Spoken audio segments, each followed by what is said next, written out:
Baie-Saint-Paul a tenu son dernier conseil de ville avant les vacances estivales, lors de la séance ordinaire du 8 juillet dernier. Est-ce qu'il y avait des gens qui étaient dans la salle et qui voulaient aller au micro? 2 citoyens sont notamment intervenus lors de la période de questions du public pour informer la Ville de leur intention de créer un comité qui portera comme nom provisoire le regroupement pour le rétablissement et la revitalisation des quartiers sinistrés du 1er mai 2023. On vous indique aussi comment nous rejoindre et toutes les lettres accompagnent. On a remis les documents.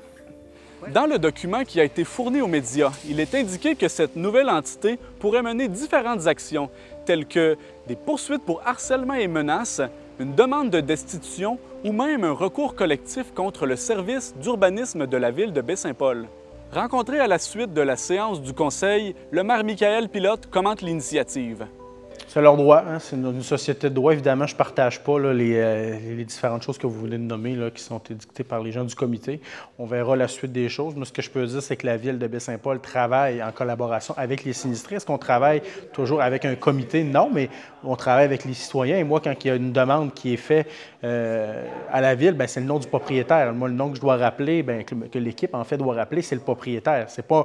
Oui, il y a des comités, mais ce n'est pas un syndicat non plus. Donc, on n'a pas à demander à chaque fois au comité, êtes-vous d'accord avec le citoyen si lui, il rénove, s'il démolit? Bref, il y a quand même eu des consultations. En chaque comité de démolition, il y a une consultation qui est faite. Il y a des gens qui nous envoient des courriels, il y a des gens qui nous appellent, on rencontre des gens aussi. Il y a des gens qui m'écrivent sur les réseaux sociaux. Je réponds des fois même à 23 h le soir, le samedi matin. Je prends le temps de rappeler les gens. Donc, on consulte. Est-ce qu'on va toujours avec les gens, ce qu'ils nous recommandent? Pas toujours. Des fois, oui, on peut consulter les gens, mais ce n'est pas parce que les gens nous parlent et nous proposent quelque chose qu'on va nécessairement aller avec ce qui est proposé. Mais on vit en une démocratie. Oui, il y a de la consultation, mais en bout de ligne, il y a des élus qui sont là pour prendre les décisions. On va continuer de travailler avec ces gens-là, puis on n'est pas parfait. Ça, je le dis depuis le début, que la Ville de Baie-Saint-Paul, on est là aussi pour prendre le pouls, pour s'améliorer. Il y a des choses, au début, on nous a dit que c'était compliqué avec le service d'urbanisme. Là, ce soir, les gens disent peut-être le contraire, mais moi, ce qu'on me dit, c'est que c'est beaucoup moins pire. On a des retours d'appel, on a des retours de messages lorsqu'on appelle avec le service d'urbanisme. Puis moi, quand je vois qu'il y a des permis qui se donnent, que ce soit autant pour des démolitions, autant pour des rénovations, ça veut dire qu'il y a quand même des choses qui avancent avec le service d'urbanisme. Oui. On nous disait qu'il y avait des démolitions, qu'il y a des demandes, que ça s'étirait. Là, les demandes, il y en a qui ont été réglées, tout ça. Fait que de lancer la pierre toujours, il y en a que c'est la Ville le problème depuis le début, là, mais on essaie de s'améliorer. Puis quand on parle avec le ministère de la Sécurité publique, c'est compliqué, tout ça, ça, c'est le gouvernement du Québec.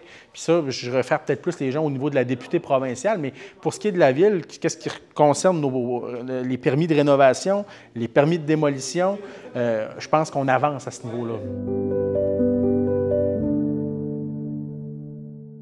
Quelques citoyens ont imploré la Ville d'être davantage transparente dans les processus décisionnels qui concernent l'avancement des dossiers des sinistrés. La situation au département d'urbanisme, on peut faire autant bien qu'on veut, mais habituellement, je pense qu'il y a 3 personnes au département d'urbanisme à Baie-Saint-Paul.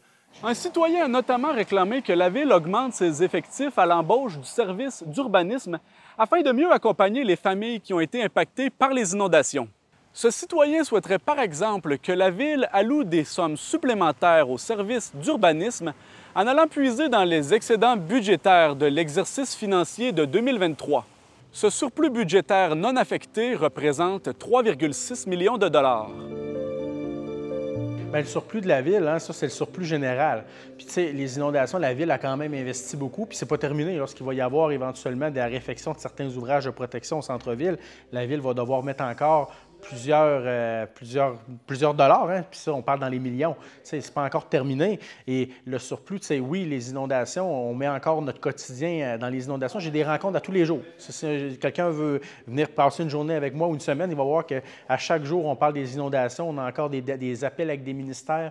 On a des rencontres à l'interne avec nos services.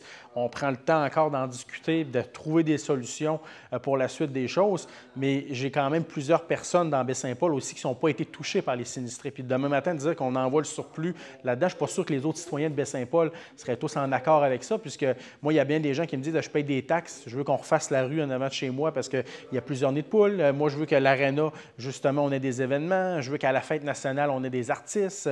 Moi, je veux que le camp de jour, on ait plus de services au camp de jour. Les gens qui nous disent « moi, je veux en avoir plus pour mon argent au niveau du déneigement, tout ça. » Donc, il n'y a pas juste les inondations, puis je ne sous-estime pas ça, là, avec tout le respect que j'ai pour les sinistrés. administrés. Il y a quand même eu beaucoup d'aide depuis le début de la ville. On continue encore dans cette voie-là.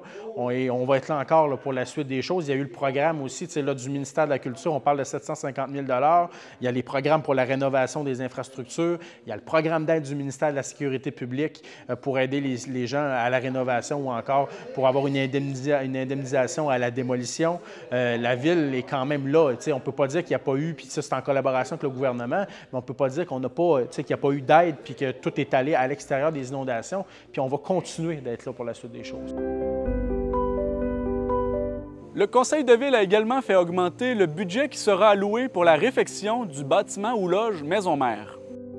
La Ville a accordé un montant de 50 000 à 300 000 $ pour Maison-Mère, donc 250 000 $ supplémentaires. Ça va servir à quoi, là, concrètement?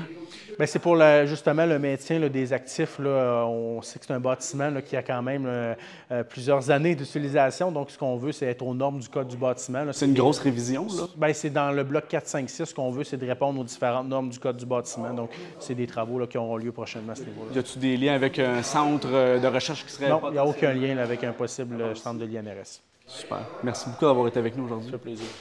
La prochaine séance du Conseil municipal de Baie-Saint-Paul se tiendra le 19 août prochain.